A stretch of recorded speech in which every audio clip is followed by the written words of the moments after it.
kemah raksasa itu. Tapi Rabi' bin Amir ini memang orang cerdas. Dia kemudian berbalik, gitu ya. Dia masuk bukan dengan wajah terlebih dahulu, tapi punggung lebih dahulu, sehingga ketika dia menunduk, bukannya menghadap untuk menghormat rukuk kepada Rustum, tapi justru kemudian dia, istilah kita apa ya, memantati gitu ya. Jadi mengejek Rustum dengan itu. Ini kemuliaan seorang Rabi' bin Amir. Pasukan rendahan saja. Dan ketika kemudian Rustum bertanya, kenapa kalian datang? Kata Rabi' bin Amir, Allah membangkitkan kami untuk mengeluarkan manusia dari penyembahan kepada sesama manusia menuju menyembah Allah Subhanahu wa ta'ala semata. Dan Allah mengutus kami untuk mengeluarkan manusia dari sempitnya dunia menuju luasnya akhirat. Dan Allah Subhanahu wa ta'ala mengutus kami untuk mengeluarkan manusia dari kezaliman agama-agama dan semua sistem kehidupan menuju keadilan Islam yang rahmatan lil alamin. Ini kata-kata seorang prajurit rendahan biasa di hadapan seorang panglima besar Persia, yang menunjukkan apa? Antara panglima Sa'ad bin Abi Waqqas dengan semua pasukannya di semua level ini memiliki pemahaman yang sama. Jadi pasukannya ini punya misi juga, bukan sekedar berperang untuk cari barang rampasan, bukan sekedar berperang untuk kemudian cuma ya namanya juga orang kecil ikut berperang, ya ikut berperang karena ikut wajib militer, ya wajib militer begitu. Bukan, tetapi pemahaman tentang misi peperangan yang mereka jalankan itu diketahui dengan sangat-sangat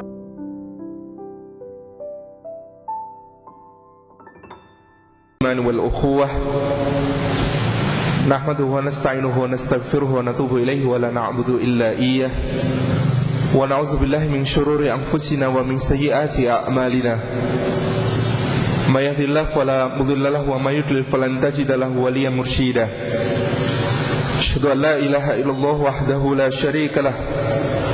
Wa asyhadu anna Muhammadan 'abduhu wa rasuluhu la nabiyya wa la rasula ba'dah. Allahumma fassalli wa sallim wa barik ala sayyidina wa habibina wa syafi'ina Muhammad ibn Abdullah wa ala alihi wa ashabihi wa muwalah, yakni man tabi'ahum bi ihsanin ila yaumil qiyamah, amma ba'd. Uhayyikum bi tahiyatil Islam, tahiyatin thayyibatin mubarakah, tahiyati ma'indillah, tahiyati ahlil jannah. Assalamualaikum warahmatullahi wabarakatuh. Kita tegaskan lagi cinta kita kepada Rasulullah sallallahu alaihi wasallam dengan membaca salawat sebagaimana salawat dalam tahiyat kita. Bismillahirrahmanirrahim. Allahumma salli ala Muhammad wa ala ali Muhammad kama sallaita ala Ibrahim wa ala ali Ibrahim wa barik ala Muhammad wa ala ali Muhammad kama barakta ala Ibrahim wa ala ali Ibrahim fil alamin innaka Hamidum Majid. Jamaah yang dimuliakan Allah, bersyukur sekali pada kesempatan yang berbahagia ini kita dipertemukan oleh Allah. Mudah-mudahan menjadi silaturahim yang diridhoinya, menjadi wasilah agar Allah memanjangkan umur kita dalam kemanfaatan dan meluaskan rezeki kita di dalam keberkahan.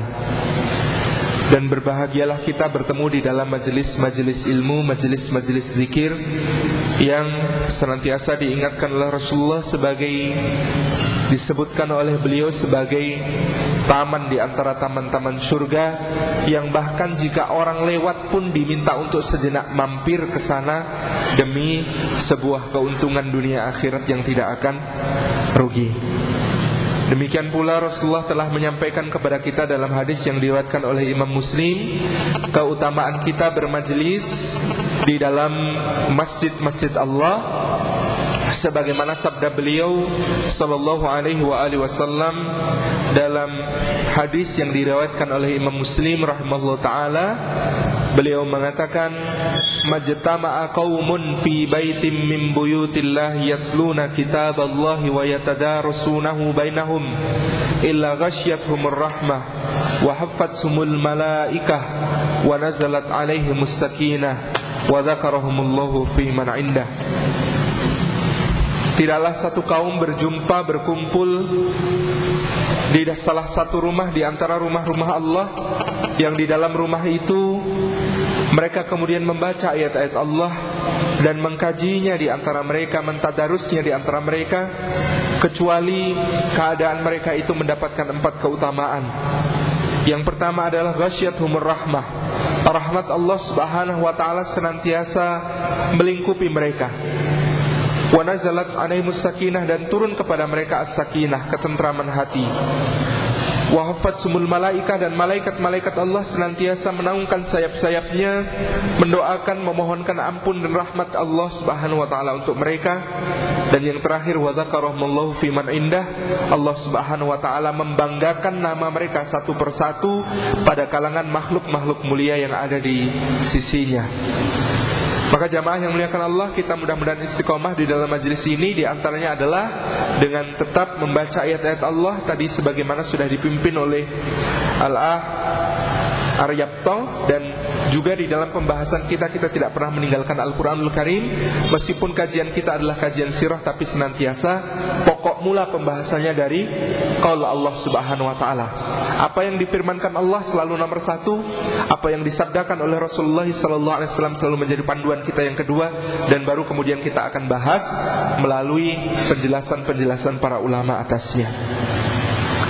Baik jamaah yang dimuliakan Allah, pada pertemuan keempat yang lalu, tanggal 9 Juni 2011, kita sudah membahas 2 dari 4 poin yang ada di kertas yang sudah dibagikan pada pertemuan yang lalu. Mudah-mudahan masih dibawa oleh jamaah sekalian, karena kita hendak melanjutkan insyaallah pada kesempatan sore hari ini bahasan yang ketiga dan yang keempat tentang bangsa Quraisy dan peradabannya, dan tentang pemerintahan di kota Makkah. Bahasan kemarin yang pertama tentang Ka'bah sebagai pusat ibadah, kita sudah kemudian membahas sedikit bahwasanya tentang Ka'bah yang kemudian disepakati oleh para ulama adalah bangunan yang kita lihat sekarang adalah apa yang ditinggalkan bentuknya oleh Ibrahim alaihissalam bersama putranya Ismail. Meskipun para ulama kemudian memberikan catatan, hampir bisa disepakati bahwa Ka'bah ini sudah didirikan sejak zaman Adam alaihissalam. Kemudian kita sudah membahas sedikit tentang surah Al-Fil kemarin, meskipun belum lengkap tafsirnya, mudah-mudahan bisa kita lengkapi hari ini, bahwa Allah Subhanahu wa taala melindungi Ka'bah, rumahnya itu, dari serangan Abrahah yang berasal dari penguasa Habasyah yang menjajah Yaman, kemudian mendirikan gereja terbesar di dunia ketika itu, dan ingin mengalihkan ibadah ziarah dan haji orang-orang dari Ka'bah di Makkah menuju gerejanya yang ada di San'a, tetapi kemudian Allah Subhanahu wa taala menggagalkannya. Kemudian kita juga sudah membahas tentang Amr bin Luhai dan asal-usul penyembahan berhala di kota Makkah. Kita sudah membaca hadis Rasulullah bagaimana Amr bin Luhai, orang yang menghadirkan berhala-berhala ke sekitar Ka'bah dari negeri Syam, yang dia anggap sebagai negeri para nabi, yang dia anggap sebagai standar kemajuan, dan ternyata di sana menyembah berhala. Lalu berhala-berhala itu diimpor ke Makkah, dan jadilah Amr bin Luhai sebagai orang yang kemudian mengajarkan penyembahan berhala dengan segala macam ritualnya, dan dialah yang menjadi seorang yang kemudian mengajukan kepada orang-orang Quraisy logika perantara, yakni logika bahwa kita ini kalau menyembah Allah, kalau langsung tidak akan diterima karena kita makhluk yang banyak dosa, sementara Allah Maha Suci, maka harus melalui perantara-perantara, yakni para berhala yang ada di sekitar Ka'bah tersebut. Rasulullah bersabda tentang Amr bin Luhai, sungguh Amr bin Luhai ini nanti di neraka menyeret-nyeret ususnya yang bagaikan sungai-sungai yang kemudian membengkak begitu besarnya karena azab Allah Subhanahu wa taala kepadanya. Kita masuk kepada pembahasan yang ketiga tentang bangsa Quraisy dan peradabannya. A'udzubillahi minasyaitonirrajim. Bismillahirrahmanirrahim. Allah berfirman dalam surah Al-Quraisy, "Ila fi Quraisy ila fihim rihlatash shita'i was-sayf falyabudu rabb hadzal bait allazi at'amahum min ju'in wa amanahum min khauf. Li'ila fi Quraisy, disebabkan karena kebiasaan orang-orang Quraisy. Ila fihim, kebiasaan mereka adalah rihlatas syita'i was saif, melakukan perjalanan rihlah asyita pada musim dingin, wasaif dan musim panas.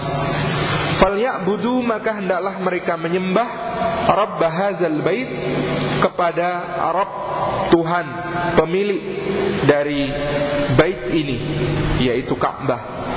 Alladzi, yang at'amahum, telah memberi mereka makan, min ju'in, dari rasa lapar, wa amanahum, dan telah memberikan kepada mereka rasa aman, min khaufin, dari rasa takut. Li'ila fi Quraisy, karena kebiasaan orang-orang Quraisy. Para ulama berbeda pendapat tentang asal kata Quraisy. Apa asal kata Quraisy itu sebenarnya? Abul Khattab Ad-Dihyah, salah seorang sejarawan terkemuka, menyatakan bahwa perbedaan pendapat tentang asal mula kata Quraisy ini mencapai 20 cabang perbedaan pendapat. Nah, di antaranya akan kita kemukakan pada kesempatan sore hari ini. Pertama, Quraisy bermakna Kirsyun. Kirsyun ini sebutan yang berasal dari kata kirsyun, sebutan yang kemudian diberikan oleh orang Arab untuk hewan di laut yang memiliki tubuh sangat besar dan gigi-gigi yang runcing dan tajam melebihi mulutnya, yang kemudian hewan ini ditakuti oleh hewan-hewan laut yang lain. Para ulama mengatakan kemungkinan yang dimaksud adalah anjing laut. Nah, kirsyun adalah anjing laut yang kemudian ditakuti oleh orang-orang Arab, yang orang Arab sendiri sebenarnya tidak akrab dengan lautan.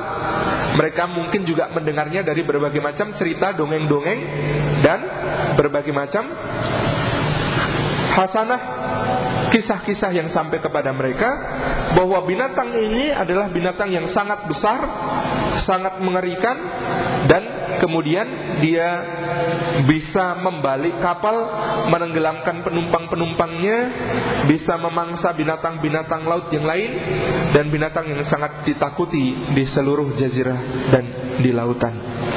Kenapa orang Quraisy mengambil nama Kirsyun untuk memberi nama bangsanya?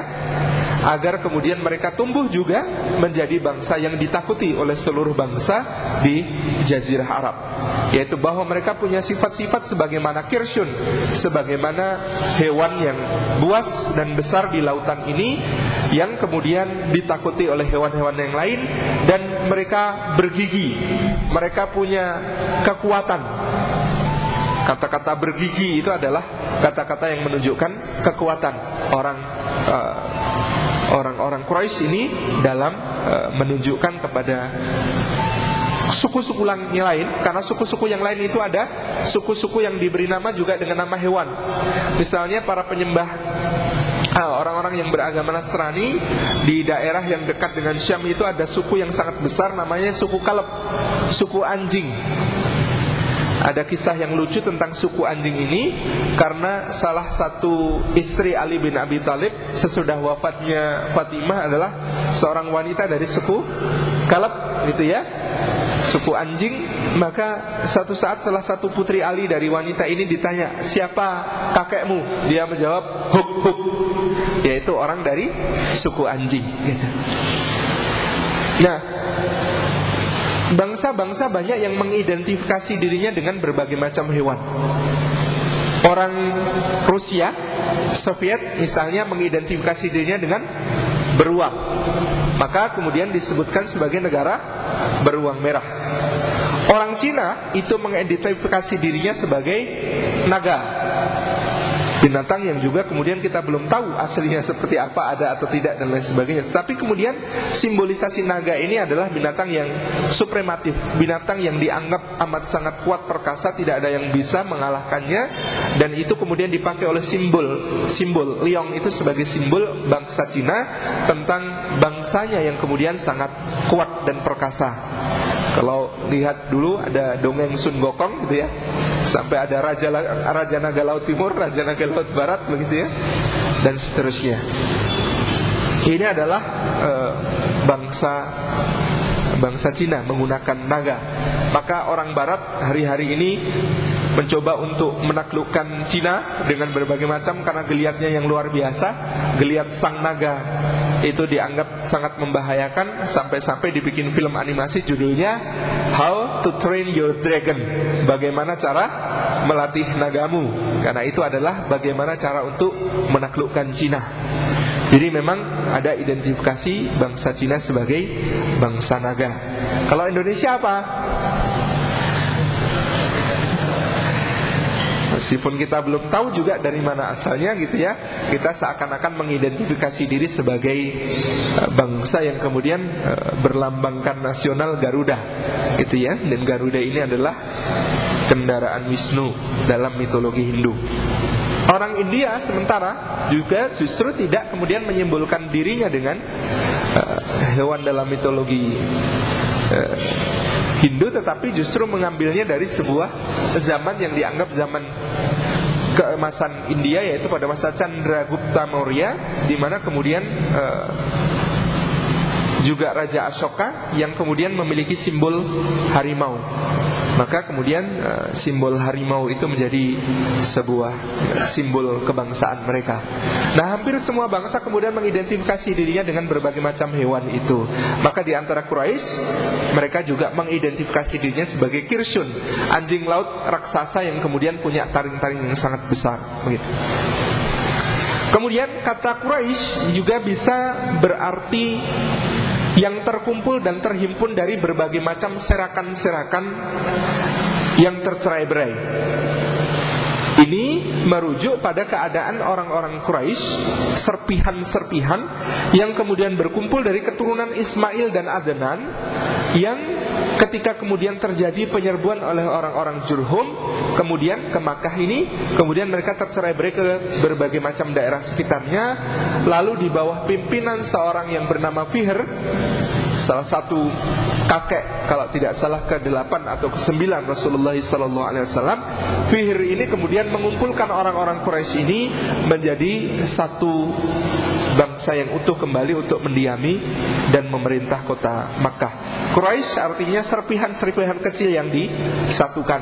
Kalau Sunan Kalijogo punya Soko Tatal, nah, itu juga Soko Quraisy gitu ya. Ya, dari serpihan-serpihan kecil yang disatukan.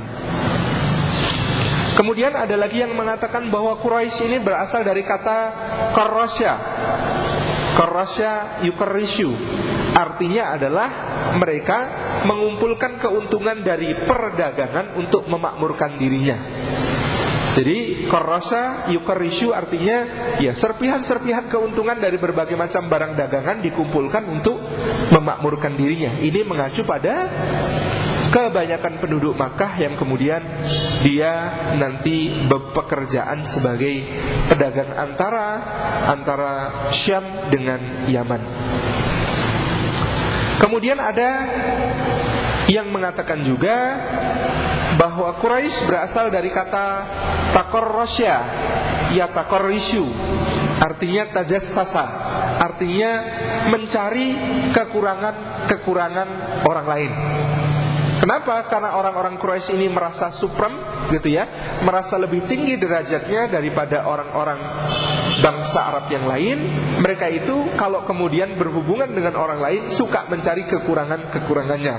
Ini memang salah satu sifat orang Quraisy yang merasa unggul karena merasa mereka darah langsung keturunan Ibrahim alaihissalam, sehingga kemudian ketika berhubungan dengan orang lain mereka senantiasa lihat-lihat dan pilih-pilih.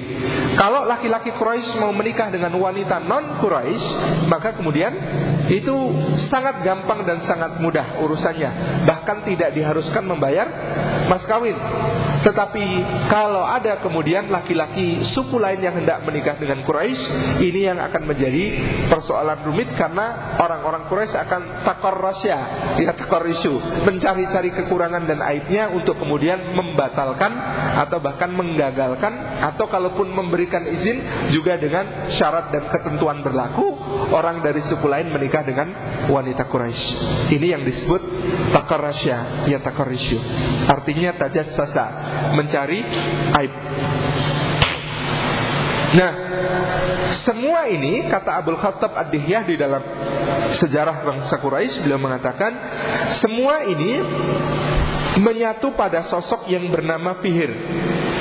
Sosok yang bernama Fihr karena dia adalah seorang yang kemudian perkasa, bagaikan seekor anjing laut yang ditakuti oleh semua binatang lain di lautan. Dia juga seorang yang kemudian menghimpunkan orang-orang Quraisy yang terserak-serak. Dia juga seorang yang kemudian berpekerjaan sebagai pedagang. Dia juga orang yang kemudian suka menyelidiki kekurangan bangsa-bangsa lain. Tetapi dia adalah juga seorang yang berakhlak sangat mulia, di mana dia kemudian suka menjamu tamu-tamu Baitullah. Orang-orang yang berhaji datang ke Makkah, itu menjadi tanggungannya kehidupan mereka. Jika selama berada di tanah haram, maka menjadi tamunya yang dimuliakan, dijamu, bahkan diberi bekal.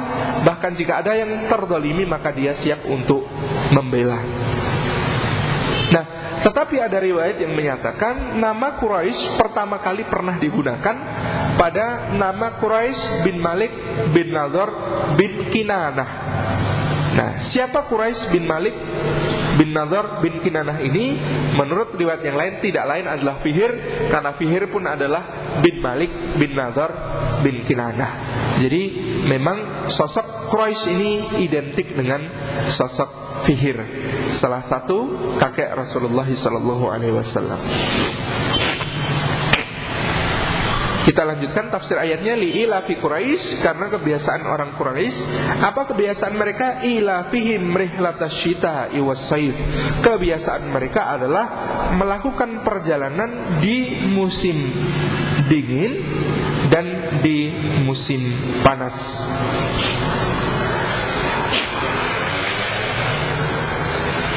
Perjalanan dagang orang-orang Quraisy itu mereka atur di dalam dua periode. Pada musim dingin mereka bergerak ke selatan, ke arah Yaman yang lebih hangat.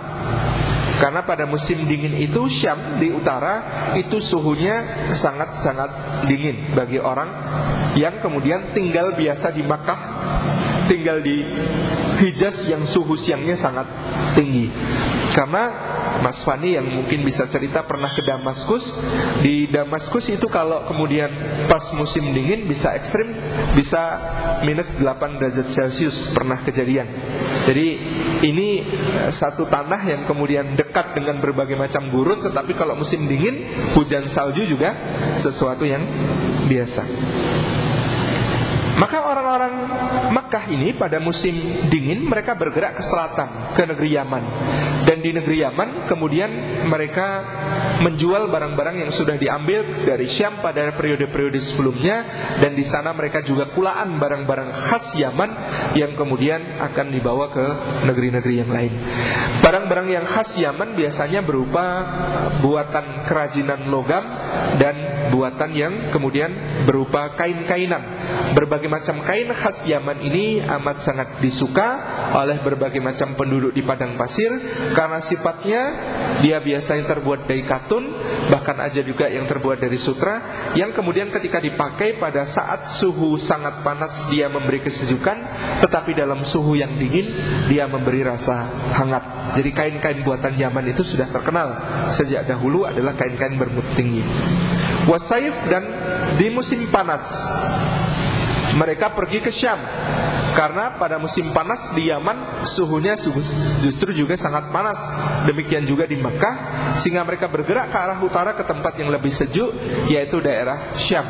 Di mana kemudian di Syam ini mereka menjual barang-barang yang sudah diambil dari Yaman pada sebelumnya, dan kemudian juga berjual beli dengan orang-orang Syam dengan berbagai macam komoditas yang lain.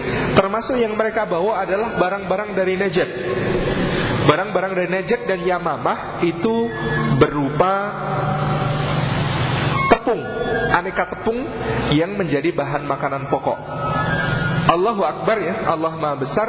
Daerah Najd dan Yamamah yang sekarang ada di sekitar kota Riyadh itu dahulunya ya, ini dikenal sebagai daerah penghasil biji-bijian terbaik di seluruh Jazirah Arab.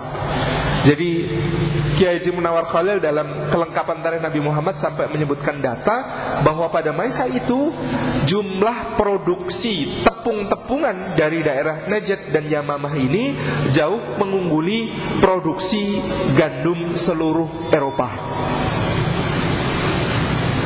Dari Najd dan Yamamah saja itu jumlah tepung-tepungan yang dihasilkan itu jauh lebih tinggi daripada hasil yang dicapai oleh seluruh bangsa Eropa dalam tanaman gandumnya.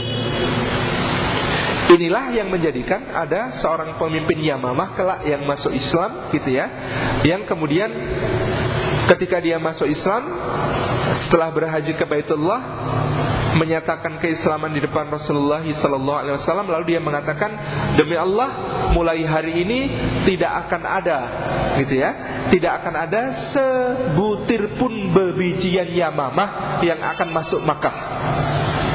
Maka itulah kasus pertama pemboikotan yang dilakukan oleh kaum muslimin terhadap orang-orang Quraisy di Makkah.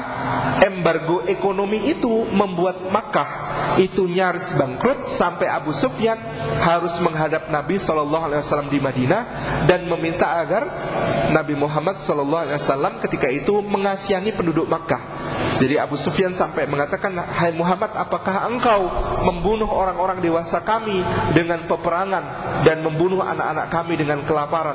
Demi Allah, seluruh orang Makkah sudah mulai makan tulang-tulangan, kulit-kulitan dan mengais-ngais sampah. Kenapa engkau tega melakukan itu kepada saudara-saudara sendiri? Dengan permintaan Abu Sufyan itu, Rasulullah yang pengasih kemudian menyuruh para pemimpin Yamamah yang masuk Islam ini untuk tetap memberikan biji-bijiannya, mengirimkan biji-bijiannya ke kota Makkah. Nah, jalur-jalur perdagangan ihwati fillah rahimakumullah yang ada di Makkah ini juga disebutkan oleh Allah di dalam surah Al-Balad, surah yang juga bercerita tentang negeri Makkah.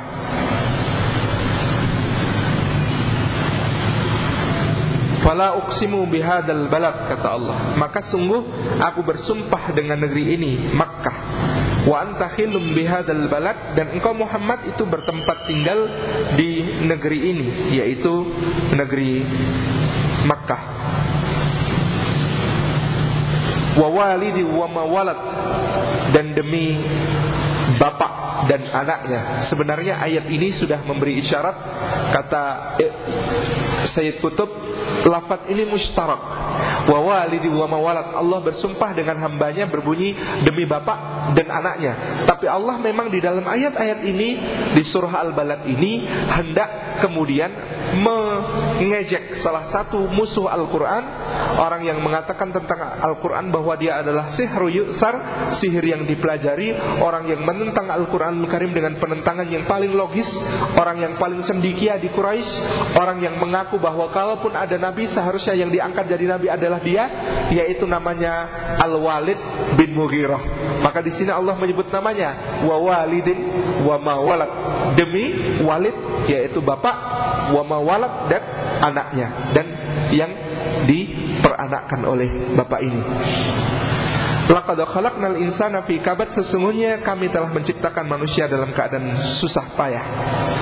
Ayahsabu an la yaqdiru alaihi ahad, apakah manusia itu menyangka bahwa sekali-kali tiada seorang pun yang berkuasa atasnya, yaitu Al-Walid bin Mughirah ini menyangka, apakah dia menyangka tidak ada seorang pun yang berkuasa atasnya. Yaqulu ahlaqtu malan lubada. Nah, kita belajar dari ayat ini bahwa Walid bin Mughirah, tokoh Makkah ini juga adalah seorang yang kemudian menghabiskan harta yang banyak. Ahlaqtu malan lubada, aku menghabiskan harta yang banyak. Allah di dalam ayat ini tidak menunjukkan kepada kita tentang perbandingan antara Rasulullah SAW dengan Al-Walid bin Mughirah yang mengaku pantas untuk menjadi nabi itu. Karena dia mengatakan kalaupun ada nabi seharusnya yang jadi nabi itu salah satu di antara dua orang yang besar, yaitu Al-Walid bin Mughirah di Makkah atau Mas'ud bin Amr as-Saqafi di Taif. Nah, di sini Allah ingin membandingkan kedua orang ini. Ketika dia mengatakan ahlaqtu malan lubada, aku telah menghabiskan harta yang banyak. Untuk apa? Al-Walid bin Mughirah ini menghabiskan harta yang banyak di Makkah untuk menjamu, melakukan pesta-pesta, berbagai macam gala dinner yang kemudian mewah-mewah, untuk kemudian membuat orang-orang Quraisy semuanya terikat dan tunduk kepadanya. Itu yang dilakukan oleh Al-Walid bin Mughirah. Dia melakukan berbagai macam hal untuk membuat simpati orang-orang Quraisy kepadanya, demi mencapai pengaruh-pengaruh yang besar. Ayah sabu alam yarahu ahad, memangnya dia menyangka tiada seorang pun yang melihatnya. Alam naj'al lahu ainain, bukankah kami telah memberikan kepadanya dua mata, walisanan wasyafatain, dan lidah dan juga dua buah bibir. Wahadainahu najdain, ini yang ingin kita bicarakan. Wahadainahu najdain, dan telah kami tunjukkan kepadanya dua najd. Dua najd diterjemahkan di dalam mushaf kita sebagai dua jalan. Karena memang menurut para ulama pada masa itu yang dikenal dengan Najd ada dua. Ada Najd Timur dan ada Najd Utara. Najd Timur ini adalah negeri-negeri yang tadi disebutkan, negeri Yamamah, kemudian juga negeri Saqif yang ada di sekitar kota Riyadh sekarang, di kerajaan Saudi Arabia. Ini adalah Najd Timur. Sementara ada Najd yang disebut sebagai Najd Utara. Najd Utara itu adalah negeri Irak. Karena di negeri Irak ini kemudian juga tumbuh satu peradaban negeri-negeri Hirah, beribu kota di dekat Kufah sekarang, negeri Hirah, yang kemudian juga asal-usul orang Arab dari Yaman pernah bermukim di sana.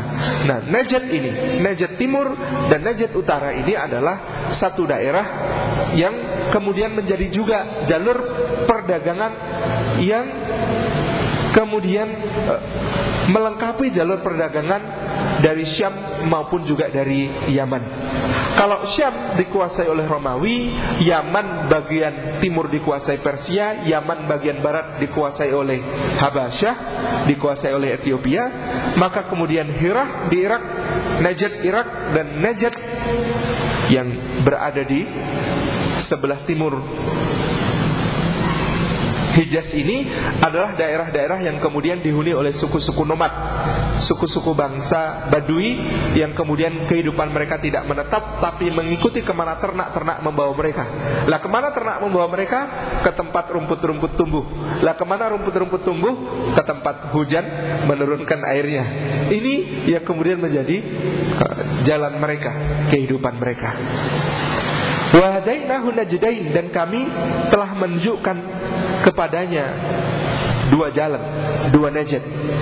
Rasulullah SAW pernah berdoa, ikhwati fillah rahimakumullah. Beliau berdoa begini: Allahumma barik lana fi Syamina wa Yamanina. Ya Allah, berkahilah kami di Syam kami dan di Yaman kami. Jadi Rasulullah menunjuk pada dua tempat, Syam kami dan Yaman kami. Syam di utara dan Yaman di selatan. Lalu para sahabat bertanya, wa najdina ya Rasulullah, kok najd kami tidak didoakan ya Rasulullah? Lalu Rasulullah kemudian berdoa lagi, Allahumma barik lana fi Syamina wa Yamanina. Ya Allah, berkahi kami di Syam kami dan Yaman kami. Lalu sahabat bertanya lagi, wa najdina ya Rasulullah, najd kami juga ya Rasulullah. Rasulullah kemudian menjawab lagi, Allahumma barik lana fi Syamina wa Yamanina. Ya Allah, berkahi kami di Syam kami dan Yaman kami. Ini doa yang 3 kali beliau ulang berturut-turut. Lalu sahabat bertanya lagi, wa najdina ya Rasulullah, najd kami ya Rasulullah, doakan juga ya Rasulullah. Rasulullah kemudian mengatakan, tidak, karena dari najd akan muncul fitnah-fitnah dan seorang durjana dan seorang pendusta, seorang yang kemudian disebut sebagai fajir dan seorang yang disebut sebagai kadzib. Itu akan muncul dari najd. Nah, ikhwati fillah rahimakumullah, Dr. Abdullah Azam dalam tafsir beliau tentang surah At-Taubah menyebutkan tentang najd ini. Beliau mengatakan kalau yang dimaksud oleh Rasulullah adalah najd Irak, maka dari Iraklah kemudian memang semua firqah sesat itu muncul di dalam Islam. Jadi baik dari Khawarij, Syiah, kemudian Jahmiyah, Mu'tazilah, Qadariyah, Jabariyah, dan semua firqah sesat yang lain, kata beliau, itu munculnya dari daerah Irak, bukan dari Hijaz, bukan dari Yaman, dan bukan dari Syam. Sehingga kalau yang dimaksud Najd di sini adalah Najd Irak, maka yang ada adalah memang dari Irak lah kemudian muncul berbagai macam firqah sesat. Kenapa? Karena Irak ini daerah peradaban yang sudah sangat lama, sangat tua, sehingga di sana sudah hidup berbagai macam klenik, berbagai macam mitologi, berbagai macam legenda sejak zaman Sumeria, sejak zaman Mesopotamia, Babilonia, Akadia, epos namanya Gilgamesh dan lain sebagainya. Sudah terlalu banyak kemudian berbagai macam budaya lokal yang ada di Irak, sehingga itu ketika merasuk ke dalam Islam bisa menimbulkan berbagai macam khurafat-khurafat baru, bahkan menghasilkan berbagai macam kesesatan baru. Adapun kata beliau, kalau yang dimaksud adalah Najd yang ada di sebelah timur, yaitu Najd yang berupa Yamamah dan sekitarnya, maka yang muncul sebagai pendusta adalah Musailamah al-Kadzab yang mengaku sebagai nabi, dan yang disebut sebagai fajir, yang disebut sebagai seorang yang sangat durjana adalah, wallahu a'lam bishawab, adalah sebagaimana yang disebut oleh para ulama, dan termasuk diantaranya Asma binti Abi Bakar menyebut orang ini, yaitu Al-Hajjaj bin Yusuf Ats-Tsaqafi. Yang Al-Hajjaj ini seorang panglima yang mendukung Bani Umayyah tetapi melakukan berbagai macam kezaliman, membunuh banyak sahabat Rasulullah dan kaum muslimin hanya karena diberi stempel sebagai teroris dan pemberontak. Sehingga kemudian di dalam catatan sejarah, orang yang terbunuh termasuk di kalangan para ulama oleh Al-Hajjaj ini ada 80.000 orang, 120.000 orang, belum termasuk 80.000 orang yang mati tanpa pengadilan dan kejelasan di penjara-penjaranya. Nauzubillah min dzalik.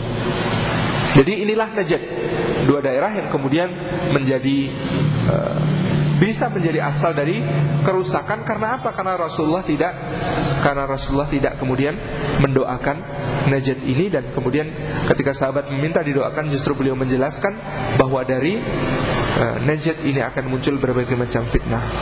Oleh karena itu, dulu ketika Syekh Muhammad bin Abdul Wahab dan Muhammad Ibnu Saud mengawali dakwah tauhid di Jazirah Arab, sebagian dari musuh-musuh mereka kemudian menuduh mereka sebagai bagian dari nubuat Rasulullah, termasuk pendusta dan durjana. Kenapa? Karena mereka berasal dari daerah Uyainah, yaitu daerah Najd. Wallahu a'lam bishawab. Ayuhati fillah rahimakumullah, kita kembali kepada ayat tadi, wahadainahu najdain, dan telah kami tunjukkan kepadanya dua jalan, dua Najd. Falaqtahamal aqabah, maka mengapa dia tidak menempuh jalan yang mendaki lagi sulit? Ihwati fillah, tentu saja ingat baiat Aqabah. Orang-orang Yasrib yang berislam itu melakukan baiat kepada Nabi SAW di salah satu daerah di Makkah yang disebut Aqabah. Dan Aqabah ini adalah jalan yang kemudian kalau harus ke sana itu tempuhannya sulit. Sampai-sampai Abbas bin Abdul Muthalib dan Rasulullah ketika akan naik ke sana itu tidak bisa dua orang berjalan sekaligus, tapi harus satu-satu. Jalannya sempit, mendaki, sulit, licin, berbatu-batu, bergunung-gunung, dan sulit untuk kemudian dijangkau oleh orang-orang Quraisy. Sehingga tempat inilah yang dipilih untuk menjadi baiat bagi orang-orang Madinah yang akan kemudian masuk Islam. Nah, di ayat ini Allah menyebutkan Aqabah ini sebagai, jadi aqabun itu sendiri artinya satu keadaan yang payah, satu keadaan yang repot, satu keadaan yang susah, satu keadaan yang sulit. Tetapi kesulitannya itu bukan untuk dirinya sendiri, melainkan disebabkan karena dia melakukan berbagai macam hal kebaikan untuk orang lain. Nah, inilah yang disebut sebagai Al-Aqabah, yang menjadi jalan Rasulullah SAW diperbandingkan dengan Al-Walid bin Mughirah yang menghabiskan harta, tetapi untuk apa? Untuk berfoya-foya menjamu orang-orang Quraisy lain demi mencapai popularitas, demi politik citra, begitu ya, demi berbagai macam kemasyhuran yang ingin dicapainya. Pada satu sisi, sebaliknya Rasulullah SAW itu juga menghabiskan harta yang banyak, tetapi jalan yang ditempuh beliau adalah Al-Aqabah. Apa itu Al-Aqabah? Jalan yang mendaki lagi sulit. Apa itu jalan yang mendaki lagi sulit? Wa ma adraka mal aqabah? Tahukah kalian apa jalan yang mendaki lagi sulit itu? Fakku raqabah, membebaskan budak. Kemudian au it'amun fi yaumin dzi masghabah, atau memberi makan pada hari dzi masghabah, hari kelaparan. Sagbun itu artinya sampai mengais-ngais, saking orang laparnya itu untuk mencari makanan mereka harus mengais-ngais, dan itu beberapa kali terjadi juga di Makkah, dan Rasulullah menjadi orang yang pertama tanggap untuk melakukan berbagai macam tindakan menolong orang-orang yang kelaparan dan paceklik. Yatiman dza maqrabah, kepada anak yatim yang memiliki hubungan karib kerabat. Au miskinan dza matrabah, atau orang miskin yang sangat fakir. Kata masrabah menurut para ahli bahasa dalam dua sisi penilaiannya. Yang pertama berasal dari kata turab, artinya tanah. Jadi ini orang miskin, saking miskinnya bau tanah begitu. Miskin yang dekat dengan tanah, makanya disebut miskinan dza matrabah, miskin yang saking miskinnya harus mengais-ngais tanah untuk kemudian memenuhi kebutuhan. Atau kata matrabah itu bisa juga berasal dari kata atrab, artinya tarab, tulang dada. Saking miskinnya sampai tulang dadanya kelihatan. Jadi kalau istilah orang Jawa biasanya jerangkong hidup begitu ya. Saking miskinnya sampai tulang dadanya ini kemudian muncul bertonjolan dan kelihatan. Miskin yang sangat fakir. Summakana minal ladina amanu, kemudian dia termasuk orang-orang yang beriman, wa tawasau bis sabri wa tawasau bil marhamah, kemudian dia saling berpesan untuk bersabar dan saling berpesan untuk berkasih sayang. Ini adalah perbandingan yang Allah tunjukkan kepada kita tentang dua tokoh. Yang satu yang mengaku bahwa seharusnya dia yang ditunjuk jadi nabi, yaitu Walid bin Mughirah, wa walidi wa mawalad, demi Walid dan juga demi anak-anak yang dilahirkannya. Yang satu adalah Muhammad sallallahu alaihi wasallam, yang ternyata kalau kemudian kita simak betul-betul, jauh sebelum memulai dakwahnya telah menjadi seseorang yang kemudian amat sangat luar biasa kepeduliannya kepada sesama, amat sangat dahsyat kerja-kerja sosialnya, sehingga ketika beliau tawasau bis sabri wa tawasau bil marhamah, menasihatkan untuk bersabar dan menasihatkan untuk berkasih sayang, seruan beliau ini diterima. Maka jangan sampai kita muskil dengan istilah. Ada sahabat-sahabat yang kemudian memberikan kepada kita kaidah para ulama bahwa Rasulullah itu memulai dakwahnya dengan tauhid, memulai dakwahnya dengan akidah. Betul, tetapi tentu saja bukan semata-mata ansih kajian tentang akidah.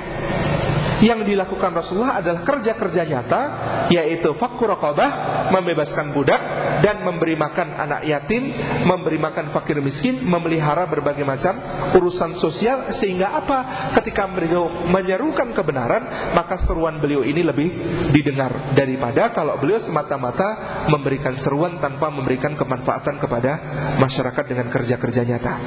Ini yang dimaksud di dalam surah Al-Balad ini, untuk membandingkan yang politik citra, yang Walid bin Mughirah, yang kemudian cuma menjamu para pemuka demi meraih popularitas, demi kemudian menghabiskan uangnya ini untuk kemudian iklan begitu ya di kalangan orang-orang Quraisy, demi seorang agar dia mendapatkan kedudukan yang tinggi di tengah-tengah kaumnya, dibandingkan dengan Rasulullah yang tidak peduli pada semua citranya, tapi ternyata masyarakat kemudian menggelarinya sebagai Al-Amin, sebagai orang yang terpercaya, sebagai orang yang dermawan, sebagai orang yang kemudian paling layak untuk didengar bicaranya karena kerja-kerja nyata yang dia lakukan.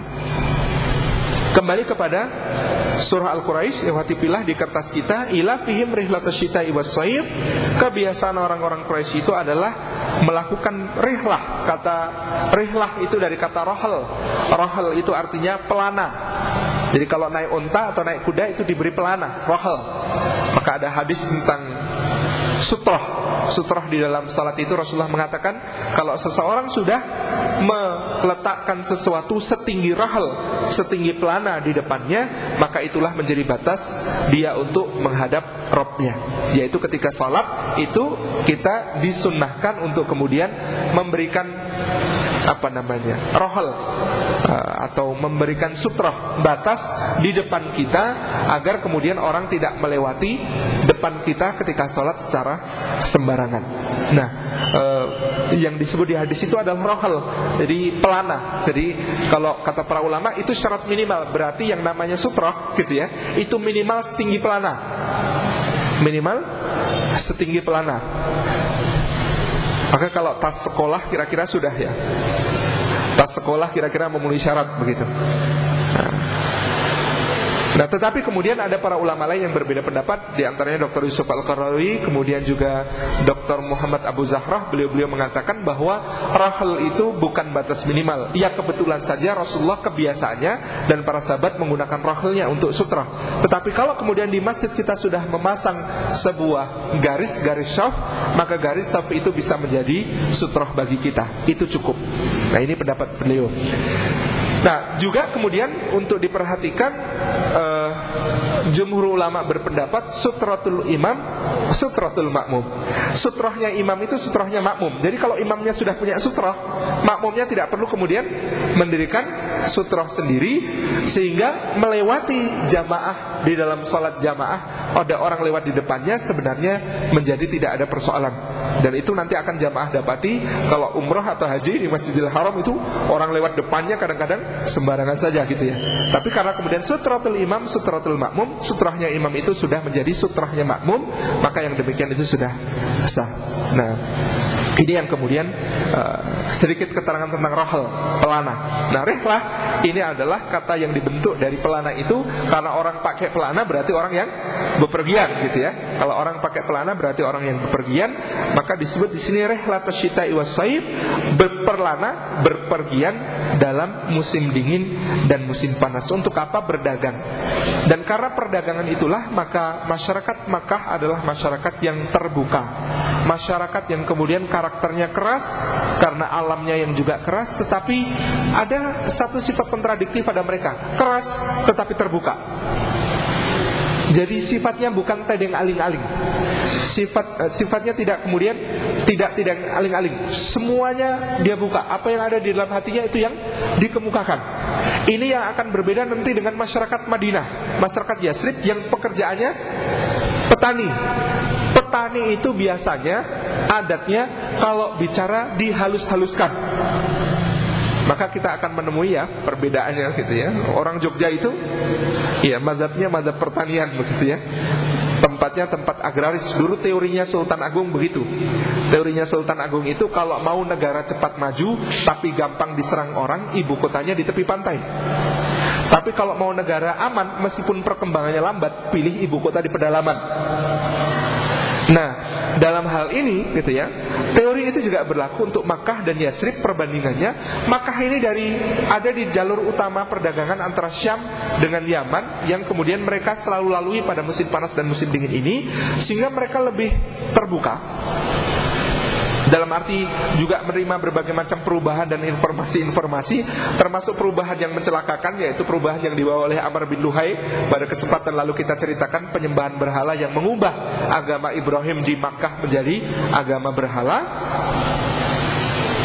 Dan keterbukaan itu kemudian menjadi ciri masyarakat Makkah nanti ketika menerima dakwah Rasulullah. Mereka amat keras menentang karena susah diubah awal-awal, tetapi begitu nanti mereka menerima, mereka akan menerima juga dengan kejujuran. Di Makkah ini kata para ulama tidak ada kemunafikan. Jadi di Makkah itu tidak ada cerita tentang kemunafikan, karena watak masyarakatnya memang tidak memungkinkan untuk memunculkan kemunafikan.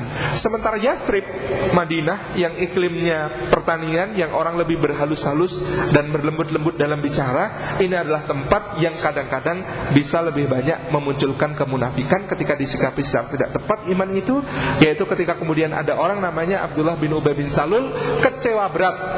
Kenapa kecewa berat? Nabi itu datang ketika kemudian kaum Aus dan Khazraj penduduk Madinah sudah siap-siap menjadikan dia raja.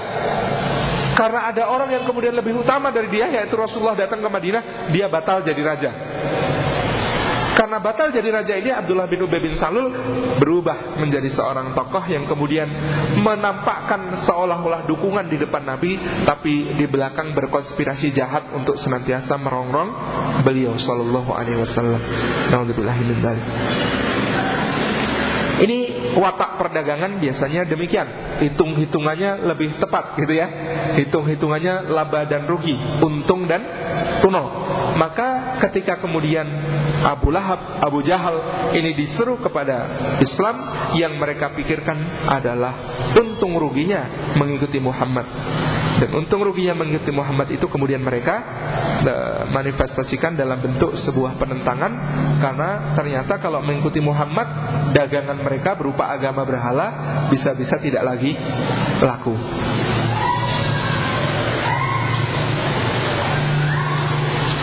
Falyabudu rabb hadzal bait, maka hendaklah mereka menyembah Rabb dari bait ini. Ini adalah sindiran Allah Subhanahu wa taala. Sebelum surah Al-Quraisy di dalam Al-Quran, susunannya adalah surah Al-Fil. Dan di surah Al-Fil itu sebenarnya Allah ingin menunjukkan kepada kita satu hakikat yang luar biasa, bahwa ternyata orang-orang Quraisy itu tidak kemudian punya andil sedikit pun di dalam melindungi Ka'bah, bahwa Allah lah pemilik Ka'bah yang sah dan Allah juga yang menjaganya di dalam kejadian-kejadian besar.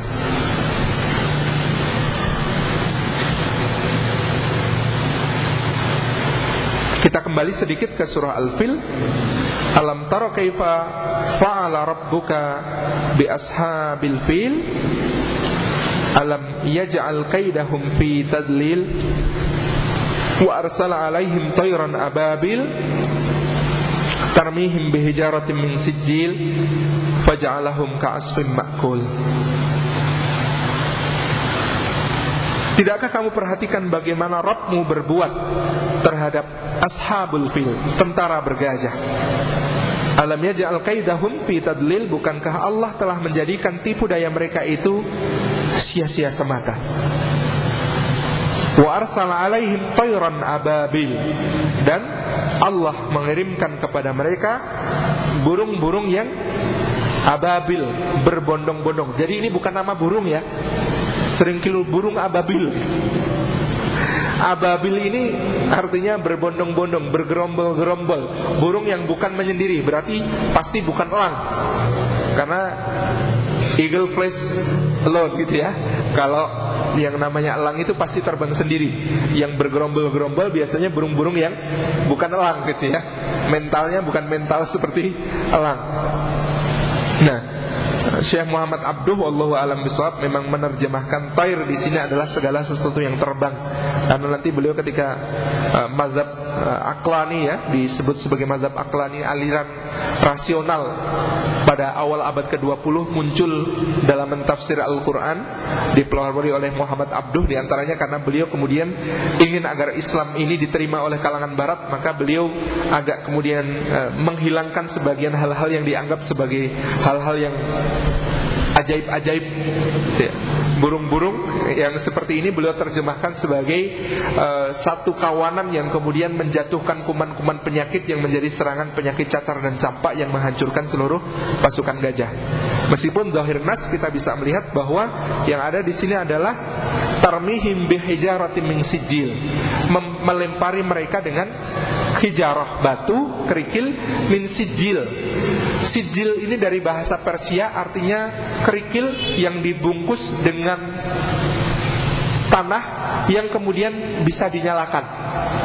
Jadi berapi, batu berapi.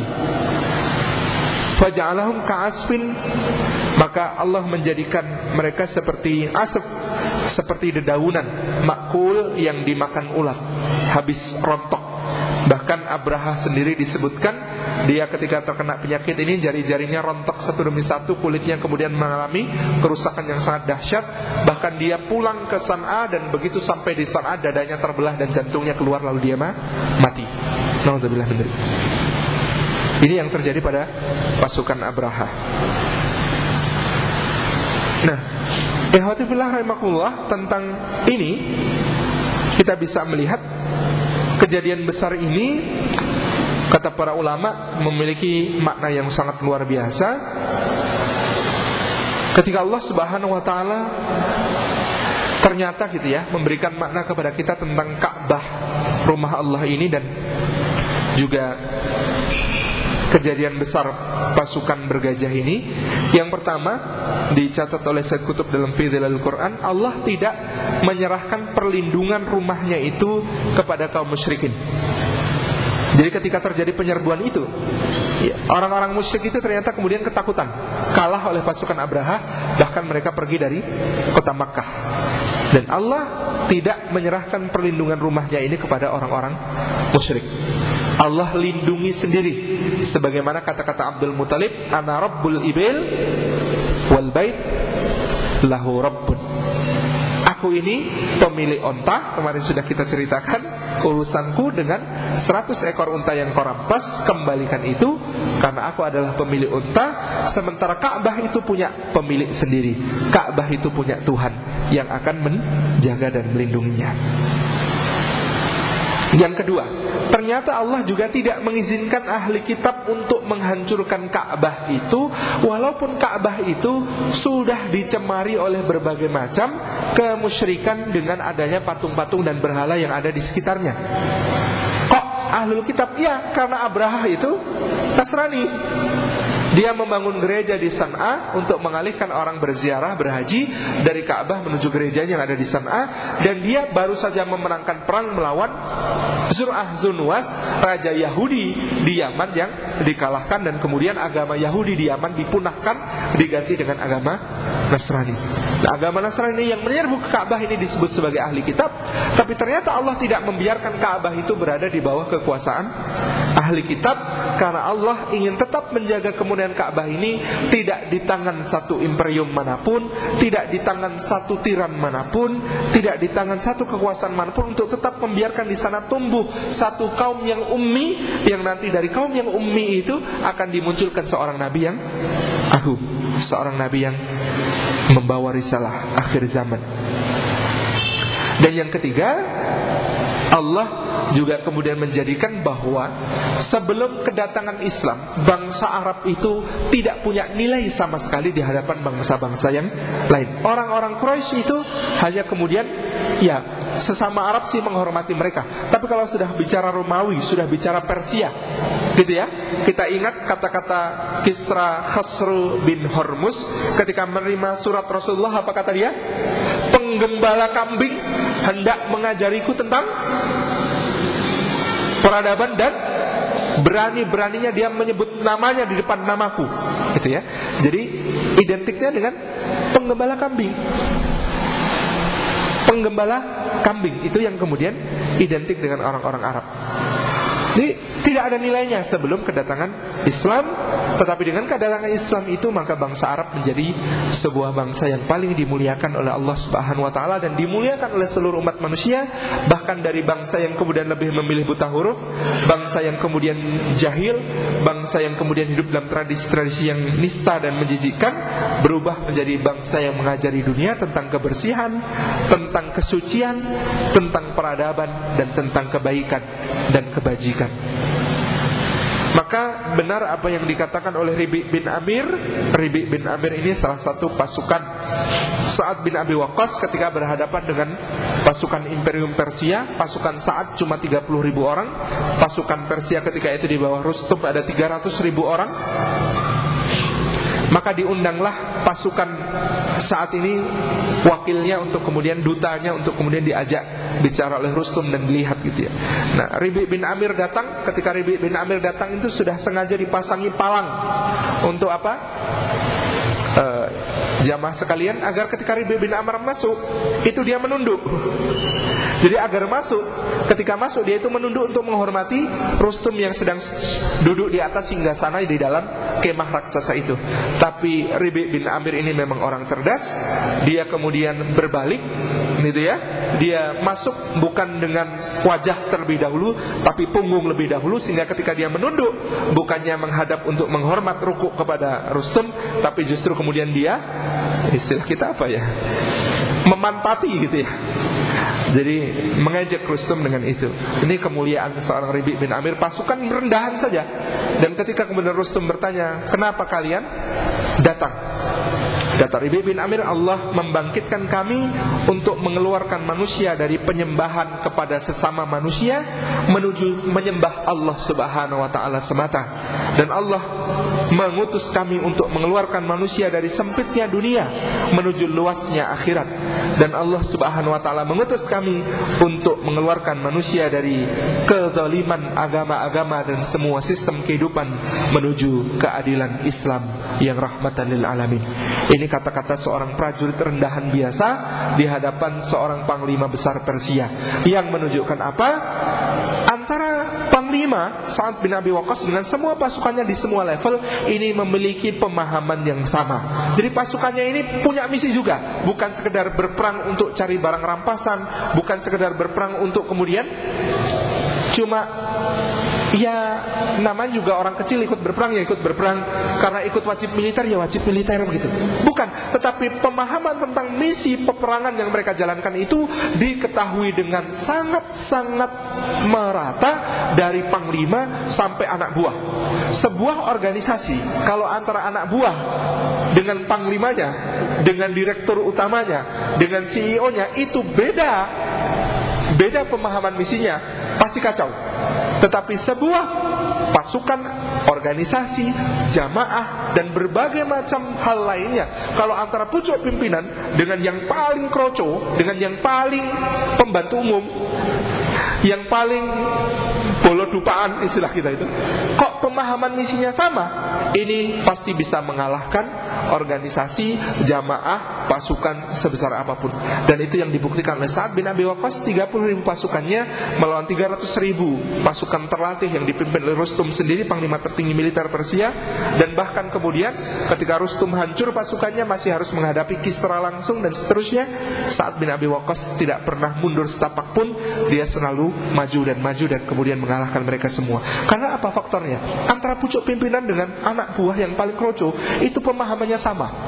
Mau organisasi, mau partai, mau apapun, kalau pucuk pimpinan dengan anak buah sudah sama, insya Allah meraih tujuan itu menjadi sesuatu yang ringan. Tetapi kalau sudah geser, distortif, antara pucuk pimpinan dengan anak buah beda, pasti akan kemudian menjadi persoalan. Bahkan dalam geseran-geseran kecil saja, niat-niat kecil, kita kemarin sedikit menyinggung tentang perang Uhud gitu ya, ketika pasukan di atas bukit, pemanah yang disiagakan Rasulullah itu kemudian merasa bahwa di antara tujuan mereka adalah mendapatkan rampasan perang, itu sudah menjadi sumber kekalahan yang sangat parah dari Rasulullah dan para sahabat.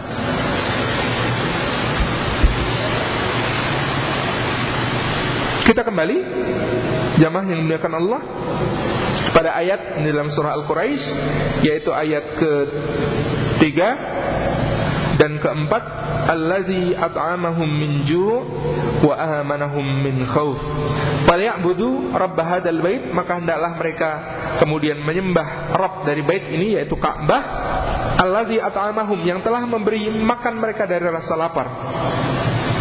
Karena hakikatnya Makkah ini tempat kelaparan. Kenapa? Karena wadin ghairi dizar'in, adalah lembah yang tidak ada tanamannya, lembah yang tidak dikenal, lembah yang isinya hanya pasir-pasir dan bebatuan, tidak ada apapun. Tetapi Allah Subhanahu wa ta'ala mengabulkan doa dari Nabi Ibrahim alaihissalam di surah Al-Baqarah ayat yang ke-126. Apa doa Ibrahim di sana? Wa idh qala Ibrahim Rabbana ja'al hadzal balada aminan warzuq ahlahu minas samarati man amana billahi wal yaumil akhir. Ini doa Ibrahim. Dan ingatlah ketika Ibrahim berdoa di situ, di Makkah itu, Rabbana ja'alna hadzal balada, ya Allah jadikan negeri ini sebagai negeri yang aman, warzuq ahlahu, dan berilah rizki penduduknya, minas samarat, dari buah-buahan, man amana billahi wal yaumil akhir, yaitu siapapun yang beriman kepada Allah dan hari akhir. Ibrahim itu berdoanya supaya yang diberi rizki cuma yang beriman. Ini doa Ibrahim. Tetapi Allah menjawab dengan sangat maha pemurah di kalimat berikutnya, yaitu waqala, dan Allah berfirman bahwa waman kafara fa umatti'uhu qalilan thumma atrahu ila adzabin nar wa bi'sal masir. Allah menjawab doa Ibrahim itu dengan kalimat yang sangat murah hati, kata Allah, adapun orang-orang yang kafir maka tetap akan kami berikan nikmat di dunia yang sedikit. Jadi Ibrahim itu berdoa supaya yang diberi rizki dan diberi keamanan cuma orang-orang beriman. Tapi Allah menjawab doa Ibrahim ini dengan bahwa semuanya akan saya beri, termasuk orang-orang yang kafir. Itu saya beri di dunia ini nikmat yang sementara, nikmat yang sedikit saja. Summa atarahu ila adabinar, tapi nanti di akhirat akan kami adab dengan adab neraka. Wa bi'sal masir, dan neraka itu seburuk-buruk tempat kembali. Nah, ikhwati fillah, Ibrahim Khalilur Rahman itu doanya dijawab Allah, dan dijawab Allah dalam bentuk yang sangat luar biasa. Ibrahim berdoa, ya Allah, jadikan negeri Makkah itu sebagai negeri yang aman, dan beri rizki penduduknya dari buah-buahan siapapun dari mereka yang beriman kepada Allah dan hari akhir. Tapi kata Allah, Ibrahim, semua saya beri. Yang tinggal di negeri itu, di Makkah, semuanya saya beri nikmat. Meskipun yang kafir itu cuma saya beri nikmat di dunia, yang nantinya di akhirat akan dipaksa untuk masuk ke dalam azab neraka, seburuk-buruk tempat kembali. Nah, ini jamaah yang dimuliakan Allah, luar biasa. Dalam rangkaian doa yang sama, Ibrahim juga berdoa di ayat yang ke-129, Rabbana wab'ats fihim rasulam minhum. Ya Allah, dan utuslah di kalangan mereka, bangkitkan di kalangan mereka seorang rasul dari kalangan mereka sendiri. Yang rasul itu apa yang dilakukannya? Yatlu alaihim ayatika wa yuzakkihim.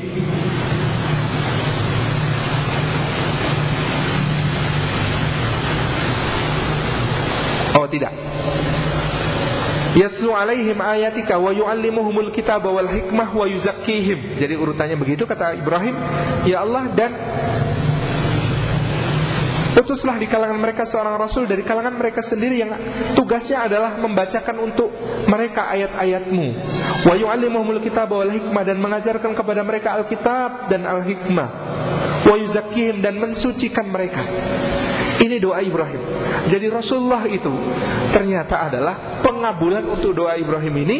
Sebagaimana kalau kita baca di dalam surah Al-Jumu'ah, Allah mengatakan huwallazi ba'atsa fil ummiyina rasulan minhum yatlu alaihim ayatihi wa yuzakkihim wa yu'allimuhumul kitaba wal hikmah. Bedanya apa rangkaiannya dengan yang tadi? Pengabulannya itu Allah mengatakan bahwa Allah itu membangkitkan di kalangan kaum yang ummi ini seorang rasul dari kalangan mereka sendiri, yang tugasnya pertama-tama membacakan ayat-ayat Allah, kemudian wa yuzakkihim. Kalau Nabi Ibrahim meletakkan wa yuzakkihim itu di urutan ketiga. Jadi kata Ibrahim, belajar kitab dan hikmah itu lebih penting daripada tazkiyah. Tapi ketika Allah menjawab, kata Allah, tazkiyah lebih penting dari mengajarkan Alkitab dan Al-Hikmah itu, sehingga Allah menyebutkannya dalam urutan bahwa yatlu alaihim ayatihi wa yuzakkihim wa yu'allimuhumul kitaba wal hikmah. Dia membacakan kepada mereka ayat-ayat Allah dan mensucikan mereka, dan kemudian mengajarkan kepada mereka Alkitab dan Al-Hikmah. Jadi tazkiyah itu yang oleh Ibrahim di dalam doanya diletakkan di urutan ketiga, oleh Allah di dalam pengabulannya diletakkan di urutan kedua. Allahu Akbar, walillahil hamd. Ini jamaah yang dimuliakan oleh Allah Subhanahu wa taala, yang kemudian menjadi allazi at'amahum min ju'. Allah memberi mereka makan dari rasa lapar, memberi mereka rasa kenyang dari kelaparan yang mereka rasakan. Wa amanahum min khauf, dan memberikan pada mereka rasa aman dari ketakutan. Kita bisa merujuk surah Al-Ankabut ayat 67, surah ke-29 ayat ke-67. Awalam yarau anna ja'alna haraman aminan wa yutakhattafun nas min haulihim. Tidakkah mereka perhatikan bahwa kami telah menjadikan Makkah itu sebagai tanah haram yang penuh keamanan, padahal manusia di sekitarnya itu rampok-merampok. Jadi haram yang ditetapkan oleh Allah itu benar-benar sesuatu yang sangat dihormati, baik tanah haramnya, bahkan juga bulan haramnya. Bulan haram ada 4. Apa saja itu? Rajab, kemudian bulan haram itu ada Rajab yang menyendiri, kemudian ada Dzulqa'dah, Dzulhijjah, dan Muharram yang kemudian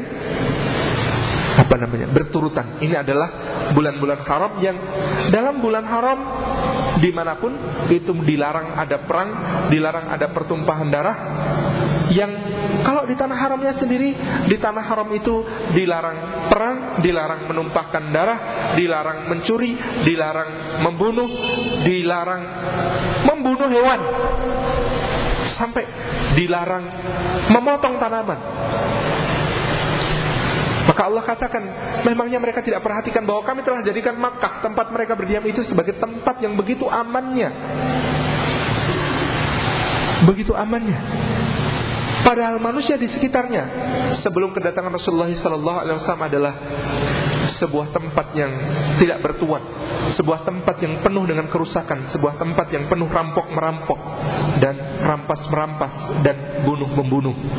Yang ini kemudian diingatkan oleh Allah Subhanahu wa taala dalam ayat ini, juga di dalam surah Al-Quraisy ini, wa amanahum min khauf, dan telah memberikan kepada mereka rasa aman dari ketakutan-ketakutan.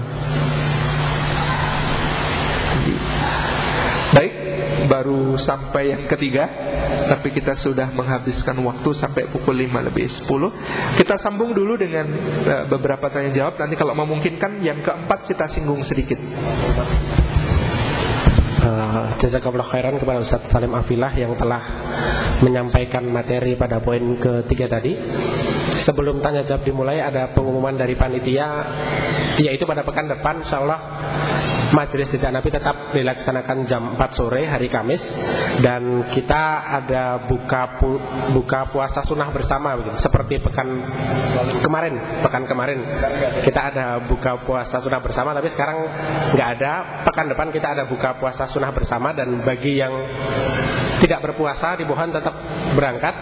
Jadi kita makan bersama begitu ya. Jadi bagi yang puasa silakan berangkat. Kita ada buka puasa sunnah bersama besok Kamis, dan bagi yang tidak berpuasa juga dimohon tetap berangkat.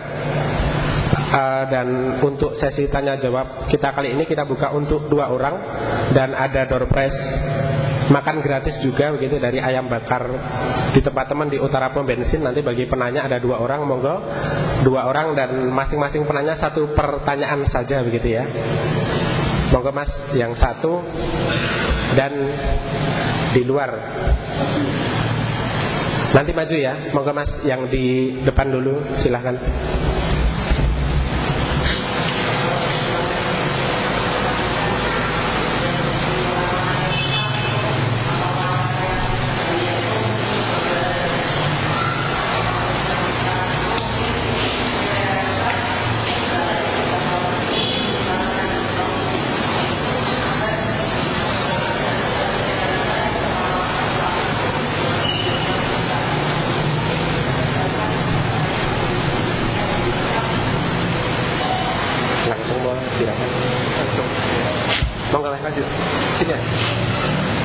Ke depan aja biar kedengaran pertanyaannya.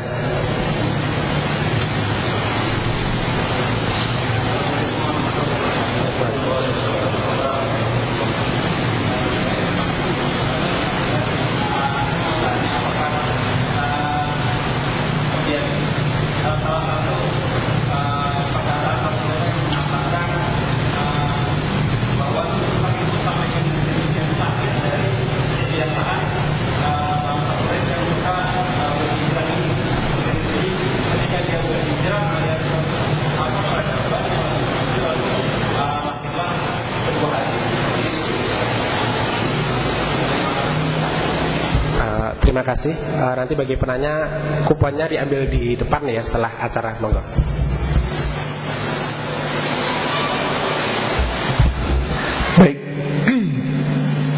Pertama tentang sesat.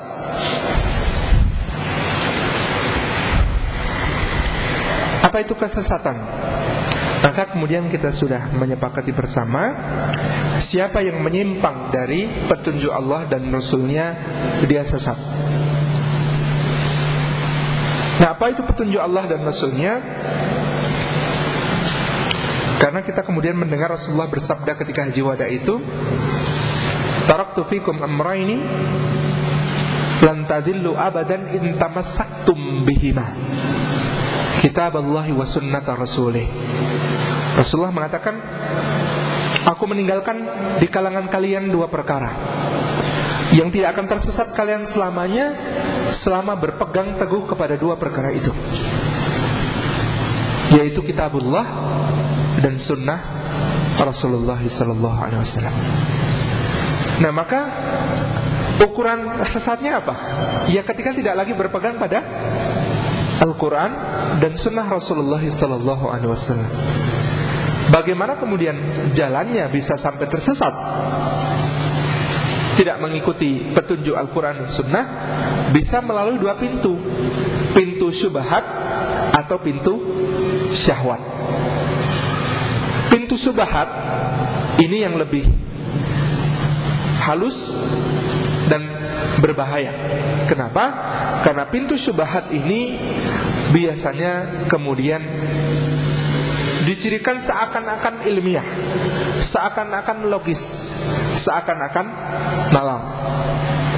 Dan pintu syubhat ini oleh syaitan misalnya di hari-hari ini diwujudkan dalam dekonstruksi, dalam kemudian peruntuhan dasar-dasar keimanan.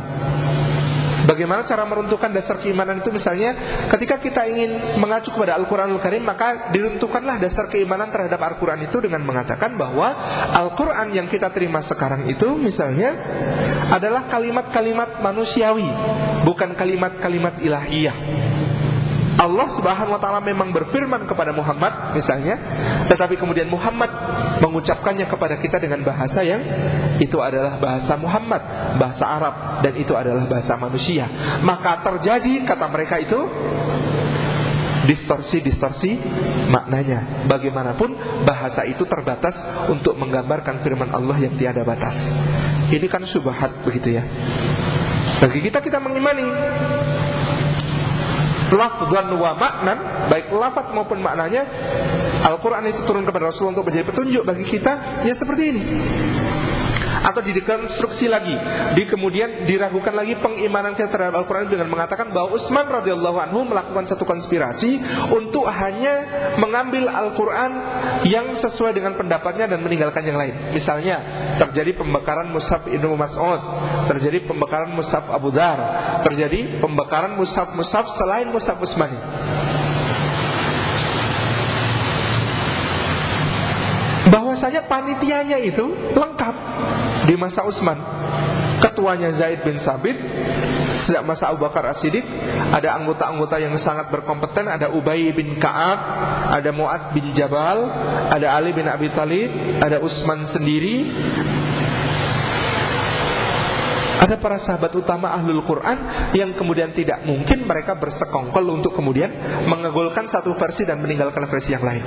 Dan itu misalnya syubhat, mengatakan Quran ini muntajus saqafi, produk budaya.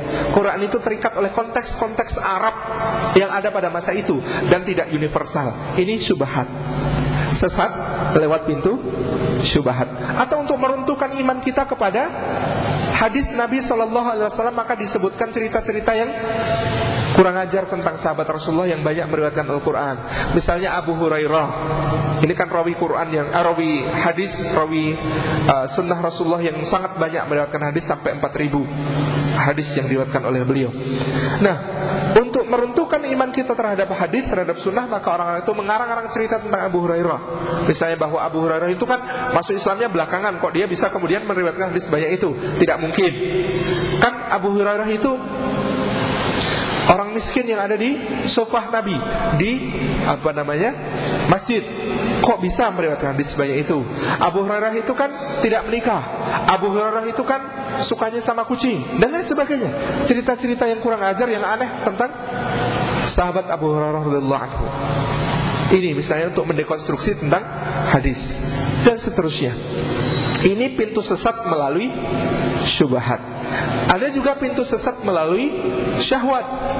Dan syahwat kita sudah bicara, syahwat itu urusannya perut ke bawah. Maka kemudian ada pintu-pintu kesesatan melalui naluri-naluri instinktif manusia, melalui keinginan-keinginan hawa nafsu manusia. Dengan kemudian tentu saja dilegitimasi dengan seolah-olah kalau dibenarkan oleh banyak orang, maka dia menjadi benar. Seolah-olah kalau didukung oleh banyak orang, maka dia menjadi sah, dan seterusnya. Nah, itu semua bisa menjadi pintu kesesatan kita. Ta'udzubillah min dzalik. Demikian. Kemudian hadis utlubul ilma walau bisin bukanlah hadis yang berasal dari Rasulullah SAW. Demikian menurut para pakar ilmu hadis, tetapi diucapkan oleh ahadul hukama, salah satu orang bijak pada masa sahabat dan tabi'in, yang kemudian dia melihat bahwa, dan mungkin sudah melakukan perjalanan itu ya ke Cina, termasuk yang diriwayatkan sampai ke Cina adalah sahabat Sa'ad bin Abi Waqqas. Sampai orang-orang Cina begitu yakinnya mereka bikin makamnya di Guangzhou, begitu ya. Di Guangzhou ada makamnya Sa'ad bin Abi Waqqas, gitu ya. Dan memang pada masa itu Cina sedang mengalami satu masa keemasan di dalam pemerintahan dinasti Tang. Dan dinasti Tang ini yang mengirim Biksu Tripitaka Tong Samcong ke barat mencari kitab suci. Sayang kurang ke barat sedikit, begitu ya. Dia baru sampai India sudah merasa sampai di barat gitu. Harusnya ke barat sedikit lagi, ke Hijaz, insya Allah ketemu dengan masa Bani Umayyah, ketemu Umar bin Abdul Aziz, begitu. Dan bisa menerima bukan kitab suci Tripitaka, tetapi kitab suci Al-Quranul Karim, begitu. Jadi kisah perjalanan ke barat itu sampai macam-macam, termasuk diantaranya versi lain yang diangkat adalah kisah tentang warrior of heaven and earth, ya. Jadi bagaimana mengambil warisan suci Buddha untuk dijadikan sebagai pilar dalam menjadikan agama Buddha sebagai agama resmi Kekaisaran Tang di Cina. Ini sangat masyhur ceritanya. Nah, saya kira